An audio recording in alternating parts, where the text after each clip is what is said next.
This is CBC Here and Now. 5 resignations in 4 weeks. The union representing respiratory therapists say they're in crisis. If we continue to lose staff in the way we have, the system is going to crash. The union wants immediate action. That's coming up on Here and Now. There's no other way to get to a hospital. There's no other way for people to get back and forth to work. This is the only place to get groceries or do any shopping. A crucial link for the port-to-port. Residents on the West Coast say they've waited long enough for a replacement bridge. Good evening and welcome to Here and Now. We'll get to those stories shortly, but first, the mayor of Stephenville says he and his council did nothing wrong when they flew back to Canada on a private jet with a billionaire businessman. The group was in Hamburg, Germany for a conference earlier this fall, and when it was time to return home, they canceled their commercial reservations and joined John Risley on his corporate aircraft. As Here and Now's Troy Turner reports, an expert is questioning the optics.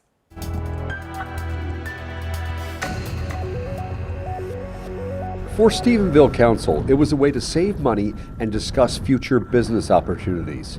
Mayor Tom Rose, Deputy Mayor Susan Fowler, Councillor Myra White, and Town Manager Colin Maddock all joined John Risley on the flight, saving about $5,000. Really, it was to cultivate the business relationships, and that's what business aviation and business at this scale does. And I'm very, very comfortable with it. Risley is chairman of the World Energy GH2, which hopes to build massive wind farms and produce green hydrogen in the Stephenville port-to-port area. That project is undergoing an environmental assessment. Stephenville Council supports the project and says the ride home on Risley's jet was a chance to talk business. Well, we really didn't look at it as a gift because there was no personal gain. We were there representing council, and because we signed an MOU, which was technically a business transaction, that we would work together. But that decision is raising questions. There's optics are an issue all the time in politics, and the big issue, of course, is anytime we hear public officials, interacting with people who are very wealthy, immediately the public sensitivity increases about whether the public's best interests are at heart. Alex Marlin agrees it is important to explore ways to save taxpayers' money, but says you have to consider the trade-offs. Premier Andrew Ferry recently drew criticism when it was revealed he spent time at one of Risley's fishing lodges last summer, raising questions about the wealthy businessman's possible influence on government. It's an accusation the Premier has denied. I think that there's a bit of a challenge because this particular wealthy individual has been in the news involving the Premier and special access granted to the Premier. And so coming on the heels of that, that's why it's a concern is, it kind of makes us wonder how often is this actually occurring? While the World Energy GH2 team would not do an on-camera interview, they said since Stephenville Council were also in Hamburg for this event, they were only too happy to provide what otherwise would have been empty seats for the ride home.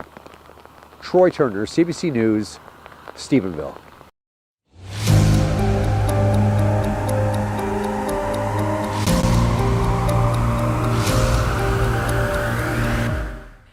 Well, more workers are leaving the province's healthcare system. The union representing respiratory therapists say 5 people have quit in the last month alone, and another province is poaching new graduates.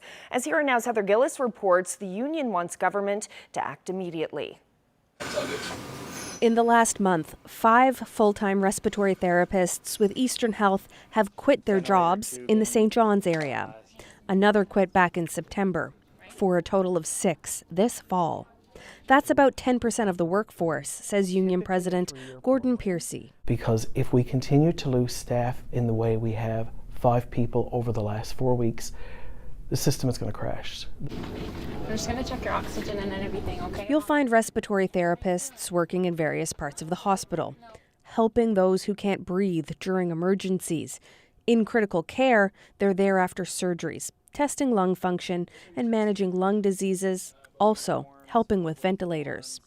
During the pandemic, Piercy says they've been stretched too far. They have cared for 15 to 18 ventilated patients overnight, 2 respiratory therapists. He says that's unsafe, and one therapist should look after 5 patients, max.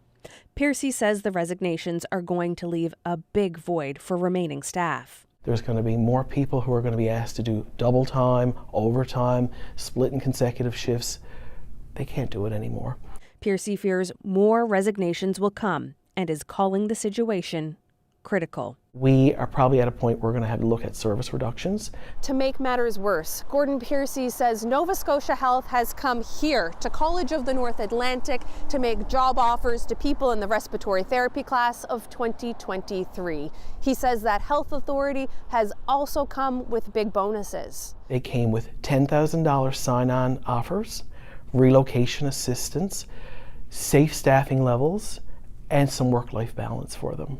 He says the province hasn't offered upcoming graduates anything yet and worries about how they'll fill those newly vacant jobs. We're probably going to have no succession plan, no new recruits, no one to hire. Piercy says therapists here make about $33 an hour, but in Nova Scotia, they make 20% more. And he's demanding government act, fix things now, so more aren't lured away. This is pressing. This cannot drag on for weeks. We need solutions now. He says one solution is paying respiratory therapists more using a labor market adjustment before they negotiate a new contract. Eastern Health says it's trying to retain workers and overcome challenges. It expects up to 8 vacant respiratory therapist jobs over the next few months due to resignations and maternity leave. The authority says it usually begins recruiting in January, but will accelerate that plan and start to meet with graduates next month. Students will be offered a $10,000 bursary in exchange for a 2-year contract. For its part, the province says it's focused on the issue. Heather Gillis, CBC News, St. John's. Well, the Trans-Canada Highway near Birchie Narrows on the west coast is now open to 1 lane of travel following its closure early this morning due to a major accident. Deer Lake RCMP says there was a collision involving 3 transport trucks that jackknifed across the road. Police say roads were slippery today with ice-covered sections.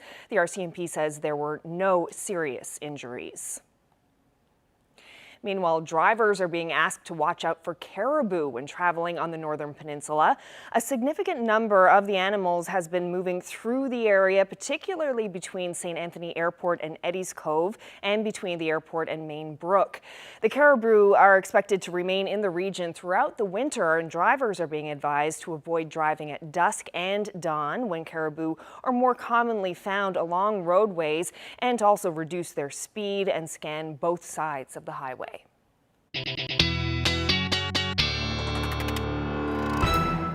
Well, the flurry activity continued along the west coast, hence those road closures earlier today. We do have some cold air in effect as well, especially up across Labrador, but that onshore flow has certainly returned. And just taking a look at some of the road conditions now for the Northern Peninsula and even up through Deer Lake. Now we're looking at those roads generally dry, but as you head towards Northern Peninsula, partly covered, and then same thing around the Corner Brook area. So the good news is that I'm anticipating that this is going to end, and that's because, well, at least the snow will end. We're looking at a quiet day through the day tomorrow, but Environment Canada has special weather statements in effect for the southwestern corner of the province, and that's because our next weather maker is going to bring rain and warm temperatures to a good chunk of the province, at least across the island. Up across Labrador, this should fall as snow through the day. In fact, Environment Canada also has a special weather statement in effect for Nain, where we will see some significant snowfall. But again, heavy rain this story, windy conditions as well through Thursday through a good chunk of the island. Unfortunately, that onshore flow continues as we head into Friday. I'll get into the full details coming up. Thanks, Ashley. Well, residents in Western Newfoundland say they're relieved the province will soon replace an aging bridge linking the Port-au-Port Peninsula to the rest of the island. But some say they've waited far too long for the project to get off the ground. Patrick Butler reports. Potholes, crumbling concrete, and warped guardrails. The Romaines River Bridge is showing its age after 52 years. The Romaines River Bridge is in deplorable condition and has been for many, many years. Jim Cashin says inspection reports have made that very clear. But as mayor of Port-au-Port East, he knows the bridge is the only way on or off the peninsula. There's no other way to get to a hospital. There's no other way for people to get back and forth to work. This is the only place to get groceries or do any shopping. This is crucial. Cashin says he began lobbying the province for a new bridge 18 years ago. And that's atrocious. We understand that there's other places in the province with problems as well, but even the government's report itself said that this needed to be replaced a long, long time ago.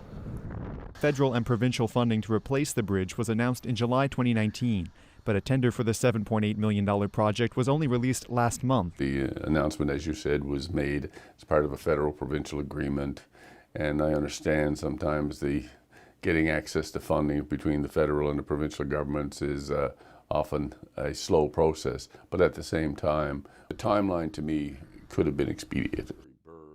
PC MHA Tony Wakeham says the new bridge is good news, but it won't be built until 2024. The new bridge will not be built overnight. It's going to take, based on the history of the province, it appears that bridges generally take anywhere from 1 to 2 years to construct. He says regular inspections will be necessary to make sure the existing bridge is safe in the interim. The Department of Transportation and Infrastructure says significant engineering and design work had to be completed before issuing the tender. It says the Romaines River Bridge remains safe for motorists. Patrick Butler, CBC News, Kippens. Residents of Lapoil are worried about the safety of the provincially funded ferry to their southwestern Newfoundland town. Here Now's Mark Quinn spoke with the chair of the community's transportation committee, and he joins us now. So, Mark, the people who rely on the ferry from Rose Blanche to Lapoil, what kind of concerns do they have? Well, they fear the vessel might lose power during its 1.5-hour trip. Now, the ferry they use, the MV Challenge 1, has 2 engines, but one of those engines hasn't been working since the spring. So here's what the chair of Lapoil's Transportation Committee said. There's quite a few residents who've been telling me they don't feel comfortable traveling on the ferry with one engine, and it's been, well, since mid-April, I guess. So Lapoil is on the southwest coast of Newfoundland. There's no way to get there by road. So the ferry to Rose Blanche is a vital link for people who use that ferry for both goods and services. Fauci says the ocean can be very rough, especially in the fall and winter, and residents worry what might happen if the ferry's remaining engine were to go down.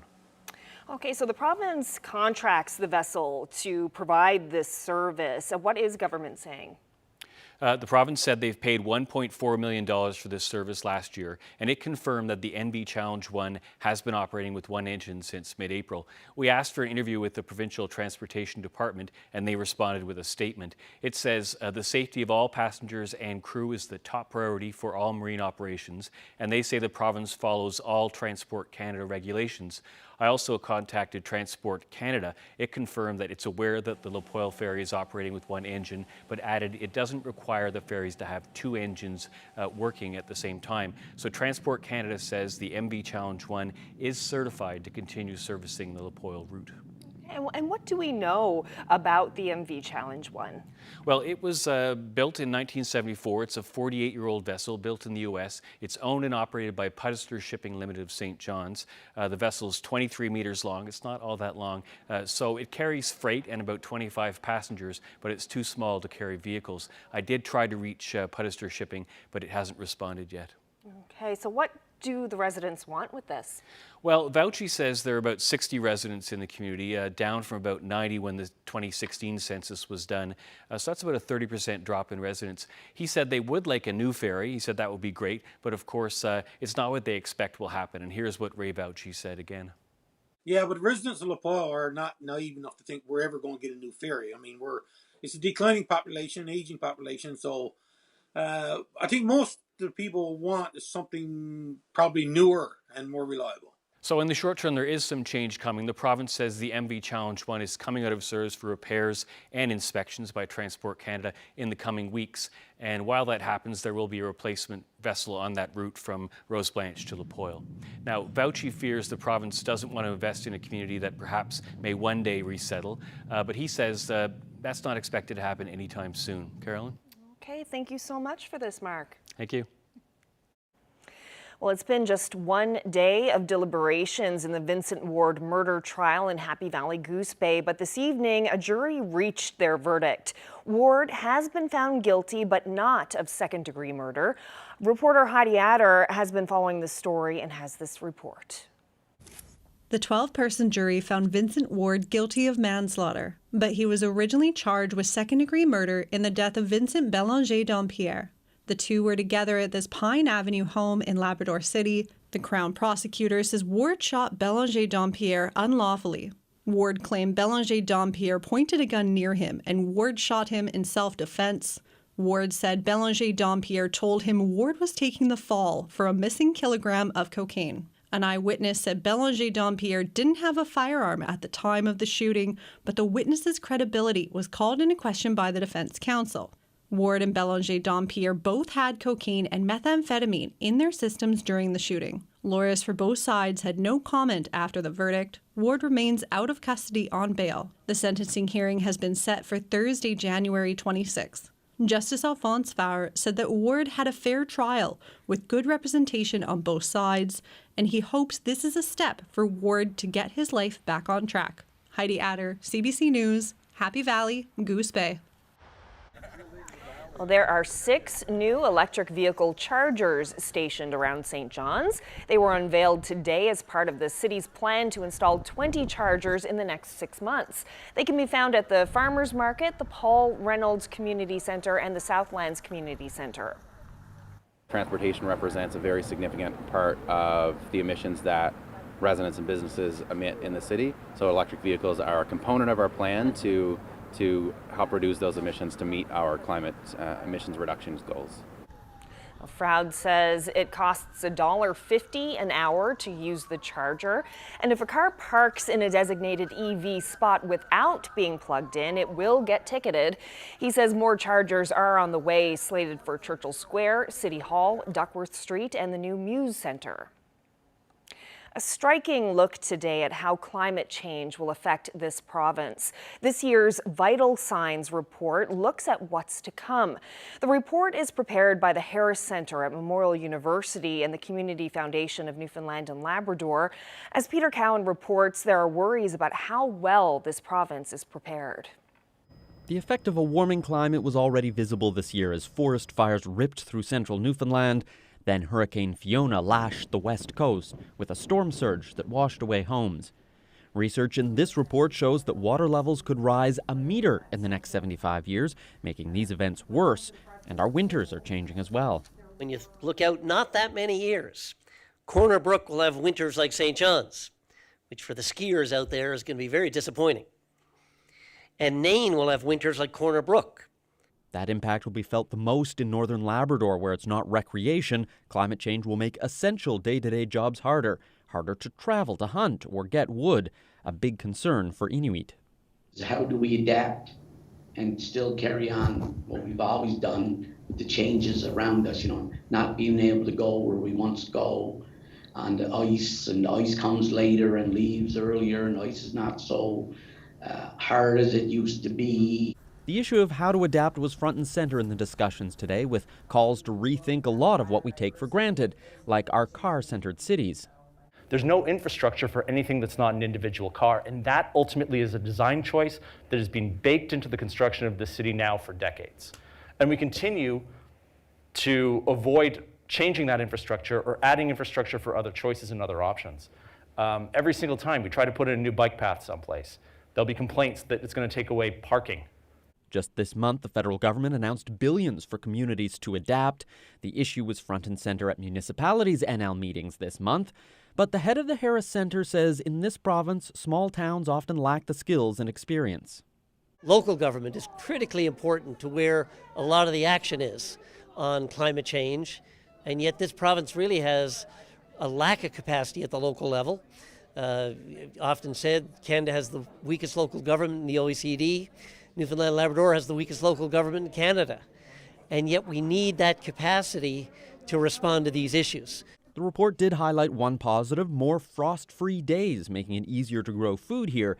But even that came with a warning. It'll make Newfoundland and Labrador more hospitable for pests and invasive species.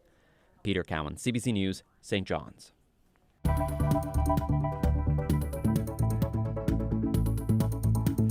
Well, launching this weather balloon may have been a lot of fun, but there's a reason that it's done. Next, I'll talk to Environment and Climate Change Canada about how these balloons help me make the forecast.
we're at the experimental farm in St. John's. We're going to learn all about balloon launches. There are 62 balloons, over 1,100 across the world, that are launched every single day, no matter the weather. Only exception is lightning.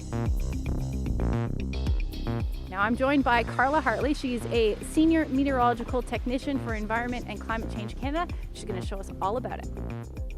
So this is the balloon here. Can you tell me what it's made out of? They are made of natural latex. When we blow it up, it will be about, say, a meter, meter and a half, or up to 2 meters big. As it goes up, it continues to increase and increase in size until the end of the flight when it busts. We're going to use what to fill it up? We are going to use hydrogen. We have a hydrogen generator on site, so we use hydrogen to fill up the balloon.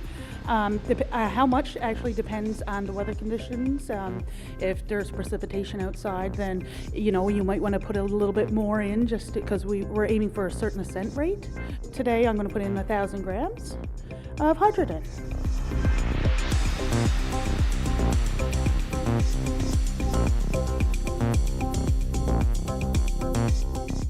So this right here is the radiosonde. So this is what is attached to the balloon. This has sensors in it for temperature and humidity, and this will give us real-time data. Everything, as this is going up, it will send back all the information to our grounding station inside. And this is how we get all the information from all the parameters as it's going up through the upper atmosphere. And what are the parameters that you're measuring today? Today we'll be measuring temperature and pressure and humidity and the winds. So the balloon is ready to launch now. It's going to go up about 35 to 40 kilometers up in the atmosphere, pretty much right to the edge of space before it pops, and then it will start to send back the information that it reads in real time. You got it? Yeah. All right. Okay. Ready? Yeah.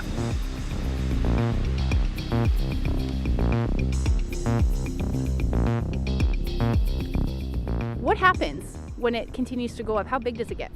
So as the balloon goes up, it continuously gets bigger up until almost 7 meters or more, where then it will pop, which is 7 meters, almost as big as a van. And then once it pops, it will descend back down. And we have put stickers on them. So when you read the sticker, there's a phone number in that. So if anybody does happen to find one, they can always call the number on the sticker, which is on the sonde itself, and then they'll let you know how to dispose of the radiosonde if one is found. And how long does it take to pop? It takes about an hour and a half for it to go all the way up and to reach. That all also depends on the winds and the conditions up there as well. You can see the data coming in here. This is called a sounding. The temperature, the pressure, and the humidity is all coming in here now. And we can go over to the GPS and you can see all the signals that it's picking up, all the satellites. So it's 10 of the 11. We need at least 4 in order for it to work properly. So now we can sit here and watch until the balloon pops. So all of this data here gets put into supercomputers that use complicated mathematical equations that create the weather models that I use every single day. They're also used for things like drought conditions, to monitor drought conditions, potentially air quality, as well as river levels. That was so interesting. My favorite part, though, was definitely right after you let the balloon go. You just ran back, and the expression on your face, you were clearly so excited. It was, yeah, I've always wanted to launch a weather balloon. I mean, it is so important to my job and how I do my job accurately. Right. And so it was very exciting. Do they ever get any of those transmitters back? I've actually heard already a couple of people on social media have told me that they have found some of the transmitters and have given them back thanks to those stickers. So it's very interesting. Yeah, that was pretty cool. It was pretty fun. All right, so let's see what the weather balloon is telling us today. How is the weather looking? Well, actually, we're in for a couple of, at least one quiet day across the island, which is nice because it's been again, one low after another. But yeah, let's take a look at what's going on. That ridge of high pressure there dominating the weather over the next couple of days. But we do have a couple of systems in play. That one to the west will be our weather maker as we head through Thursday, and you can already kind of see what's happening. We've got this cold air in behind it, and we've got this ridge in this jet stream, which is allowing some of that warm air to move in, and that is going to be the pattern as we head into your Thursday. So unfortunately, we'll stay in the cold section of this to start, at least through the night tonight and into tomorrow. Taking a look at the daytime highs today, coldest temperatures up across Lab West, -15 in Lab City today. A bit warmer though, but still below zero across coastal areas of Labrador. And then as far as the island goes, temperatures around 0 or 1 or 2 degrees for the most part. Further east though, temperatures were mild overnight. Anyway, taking a look at where we sat for most of the day in St. John's, between 0 and -1, and temperatures right now across the island are dropping, and we're down to the minus single digits. -5 in Gander right now, -8 in Cartwright, -10 in Happy Valley Goose Bay, and -17 in Lab City. You factor in that wind chill, it's feeling more like -22, and those wind chill values quite chilly for a good chunk of the Big Land as well as down along the west coast. Feels like -12 right now in Corner Brook. And just taking a look at the temperatures tonight, -28 overnight in Lab City. Not a whole lot of wind to speak of, but we are going to be talking about a pretty significant wind chill for you. Happy Valley Goose Bay down to -14. And then temperatures across a good chunk of the island will be somewhere between -5 and -10 as the overnight lows. Now the island will see some pretty breezy conditions tonight. Northwesterlies between 30 to 50 kilometers per hour.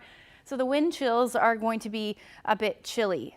So by the time we get into 10 or 11 o'clock tonight, we're talking about wind chills somewhere between -10 and -14 across the island, even -16 in Bonavista. But Lab City is going to go down with those wind chill values as the temperature dips tonight to bottoming out about -33 with that wind chill. And as you see, as you leave tomorrow morning, you're definitely going to want to grab a warmer jacket and bundle up, because those wind chills will be into the minus teens pretty much across the board around 7 or 8 o'clock tomorrow morning.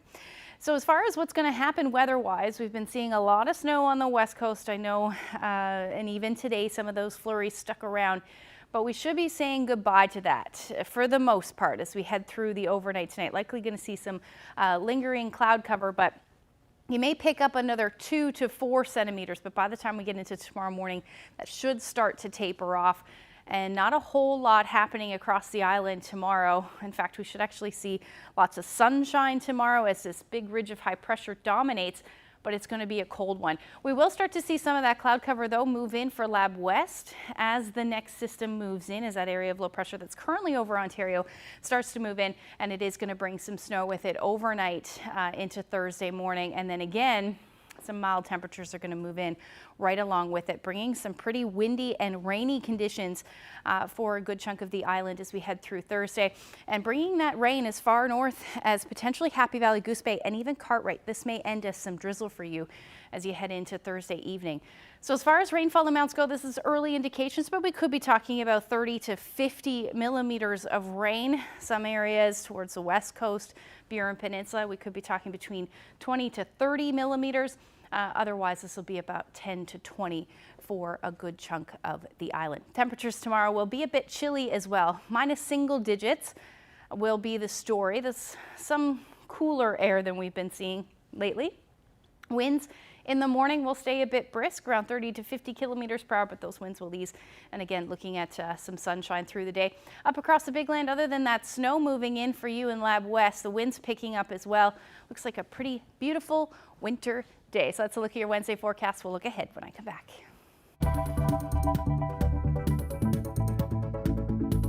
Good morning, Dr. Fauci, and thank you so much for taking time to speak with us. Good morning. My pleasure. Good to be with you. It was just very surprising and almost surreal, because I just sat here and said, wow, I'm going to interview Dr. Anthony Fauci. Munn virologist Rod Russell lands the interview of a lifetime with one of the most prominent players in the global pandemic. He'll tell us all about it.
Well, he's been a familiar face on Here and Now throughout the pandemic. We've interviewed virologist and immunologist Rod Russell many times, drawing on his expertise on COVID-related topics. But recently, Russell himself did a virtual interview with one of the most high-profile global leaders during the pandemic, Dr. Anthony Fauci. Good morning, Dr. Fauci, and thank you so much for taking time to speak with us. Good morning. My pleasure. Good to be with you. And joining me now is Rod Russell. So, Rod, that must have been pretty cool for you to do that interview with Dr. Fauci. Can you talk about how that came about? Yeah, that was cool and scary and lots of other things. But, it was something that, if you get the opportunity, you just have to do it. So it's an interesting story about how it came about, because it's that cliche of it being a small world, and in science the world is even smaller. So there was 3 or 4 connections to Dr. Fauci that I used to try to get his attention. And you interviewed him not so much in the capacity of what you do at MUN, but you're also the editor-in-chief of the journal Viral Immunology, right? Yes, and that had to count, of course. I mean, I assume he saw that as a relevant opportunity to tell us how he felt about some of the things that he'd been dealing with in the last few years. What did you think when you heard that Dr. Fauci agreed to speak with you? Well, I emailed him myself. That's the funny thing.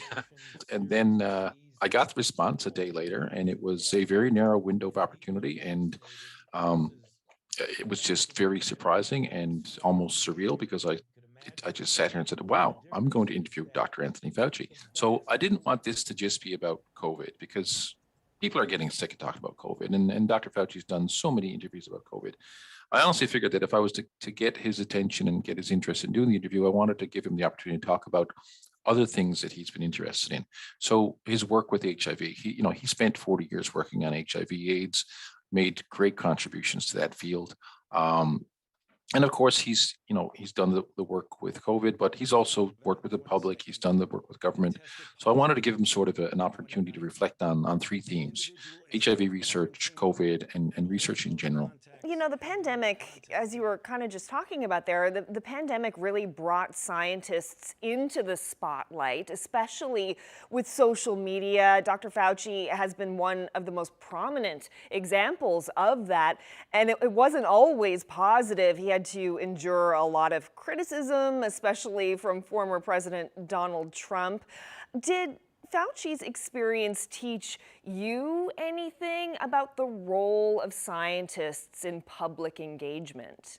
Absolutely. I think he's, a perfect example and an ambassador for people in science. We're typically shy people, right? Maybe not me, but most of the scientists I know are relatively shy people who don't want to be on national news, or, don't even want that much attention.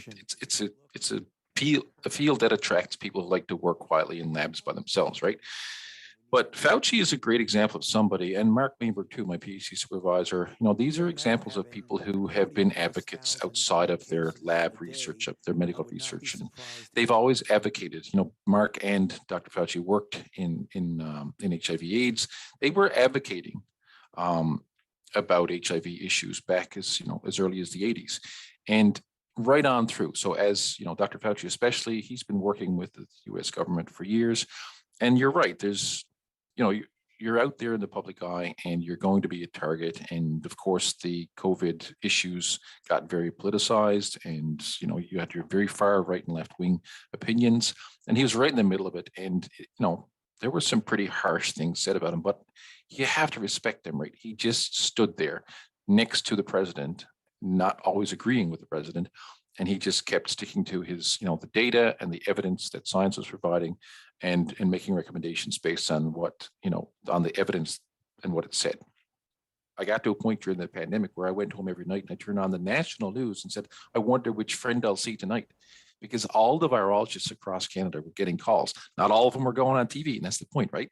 Some stepped up, some are just too shy and couldn't do it. But many stepped up and got used to it. And, I think the fact that you guys had me on so much gave me the confidence to interview Fauci, because I never would have dreamed of doing that before COVID, right? I wonder how many times, actually, how many interviews you've given over the course of the pandemic. 150. Really? Yeah. Wow. Yeah. I had to keep track because we actually keep track of all the community engagement and all that stuff. We have to, for our activity reports for our faculty and our promotions and tenure and all that stuff. What has it been like for you kind of being in the spotlight during the pandemic and doing 150 interviews? It's interesting. It got crazy, as you remember, right? With the variants and the different variants and will the vaccines work? Which vaccines? Then there was blood clots with the AstraZeneca. People were scared, legitimately scared about, people didn't know what to do. And I was getting texts, emails, messages from colleagues and strangers asking me like, are these vaccines safe? Can I give this to my kid?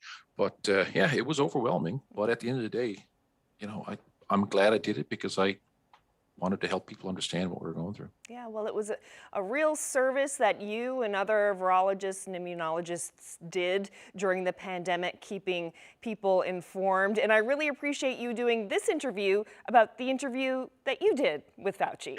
The interviews on the interviews, right? Yes, thank you so much. My pleasure. Yeah.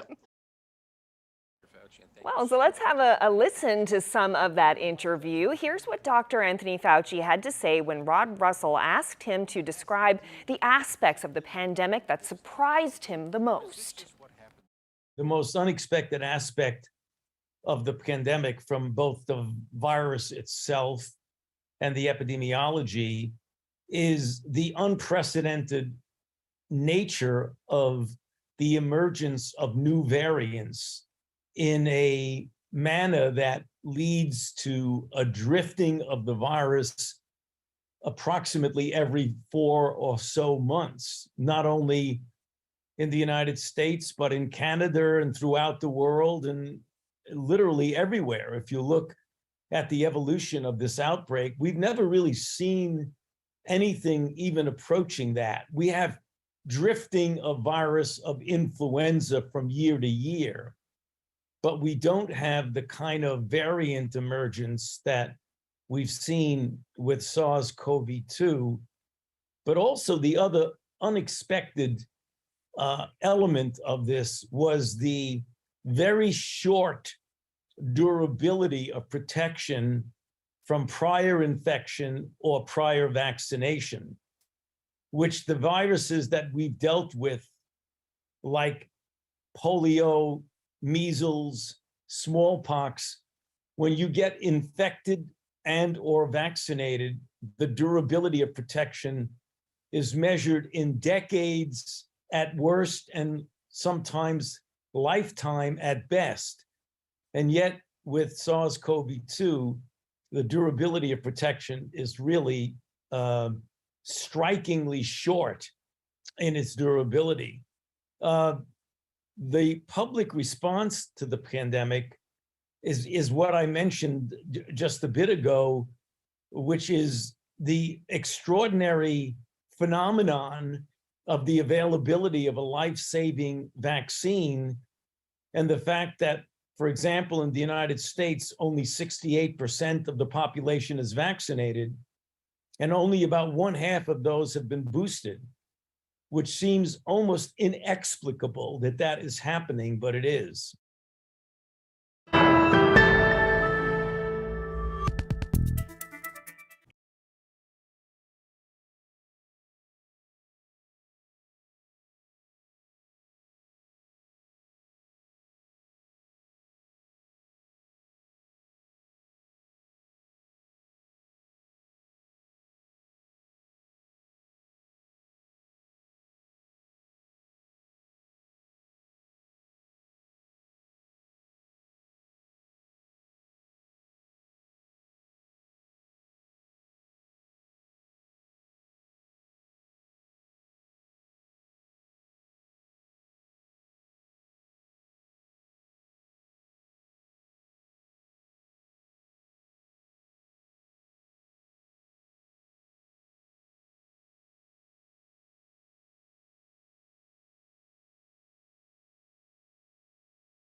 NATO foreign ministers are meeting in Romania and promising ongoing support for Ukraine. Canada and others are looking to help Ukraine through what could be a deadly winter. The CBC's Abby Kuathasan has more. NATO allies have pledged to provide further non-lethal aid to help repair Ukraine's battered energy infrastructure. Ukraine's energy grid has been damaged by Russian missile and drone strikes, especially in recent weeks. President Putin is trying to weaponize winter, to force Ukrainians to freeze or flee. He is trying to break the will of the brave Ukrainian people and to divide all of us who support them. But we will continue to support Ukraine for as long as it takes. Washington has now promised a substantial new package worth about $53 million to buy power grid equipment. Ukraine is still struggling to fully restore power after last week's heavy bombardment in various parts of the country. And the state grid operator says about 1/3 of Ukrainians face power supply disruption. Canada's Minister of Foreign Affairs, Melanie Joly, spoke as she arrived at the NATO summit in Bucharest, saying the alliance's support for Ukraine is a lasting one. We will make sure that we continue to support Ukraine through tough winter months, and at the same time, we'll make sure that the Putin regime is held accountable. Of course, we now know that the Ukrainian flag is now flying over Kherson, and will continue to support Ukraine until it flies in every city of the country. Meanwhile, in London, the Ukrainian First Lady Olena Zelenska spoke before British MPs, urging the country's ongoing support for her people. She also called for justice as she outlined alleged crimes by Russian troops against Ukrainian civilians. Abby Kuathasan, CBC News, London. Authorities in China are clamping down on protests against the country's zero-COVID strategy. Police and other security forces have been breaking up street demonstrations and making arrests. As well, universities are ending the fall semester early and sending students home, and health officials are trying to defuse the situation. Earlier today, a leading health official said that lockdowns should be short and quickly removed. He said the classification of any areas as being high risk should be based specifically and purely on scientific evidence. There have been accusations some local governments have been imposing COVID lockdowns for political reasons. Long and severe lockdowns have been hampering China's recovery and have sparked international concerns about the country's economy. There have been several days of demonstrations and calls for the resignation of President Xi Jinping. The Canadian economy performed better than expected in the third quarter. The latest reading from Statistics Canada shows the gross domestic product grew at an annual rate of 2.9% in the period from July to September. The Bank of Canada had been forecasting a 1.5% increase. GDP represents the value of all the products and services produced in Canada. The economic growth was led by an increase in exports driven by oil.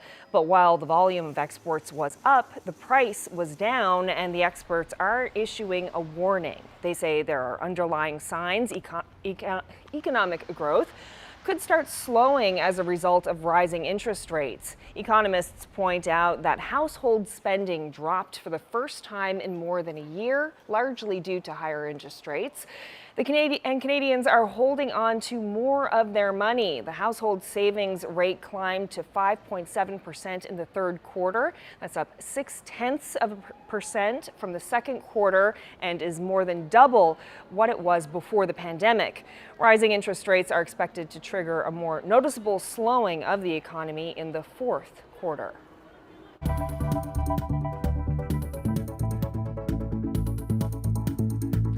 Tomorrow on CBC Radio's St. John's Morning Show, the Roman Catholic Church owns more than 30 schools on the Avalon, housing 11,000 students.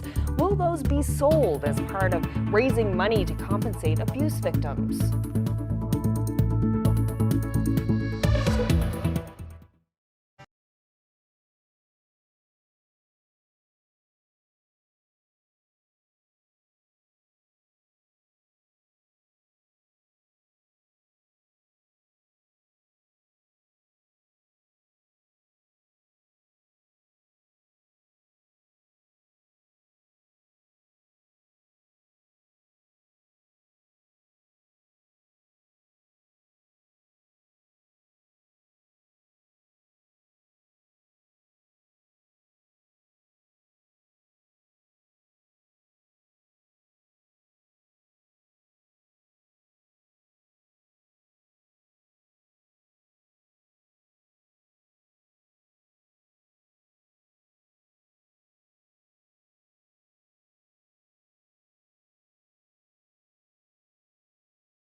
Okay, it's long range time, looking even into the weekend, I guess. Yeah, we are. It's going to be a bit messy, and we're going to, you know, we've been seeing quite a bit of snow on the west coast through parts of central as well, and that's going to take a little bit of a beating as we head through Thursday. Let's take a look at what's going on. This system is going to bring some pretty mild temperatures with it, but it's going to bring some snow up across Labrador, particularly northern Labrador, where we could see 20 plus centimeters of snow. So for Nain and area, Environment Canada does have a special weather statement out for you. And then for southwestern corner of Newfoundland, at this point, that's where the special weather statement is. But I do think that we'll see some rain further east as well, at least some heavy rain further east. But here's a look at what's kind of going to happen as we head into Thursday evening.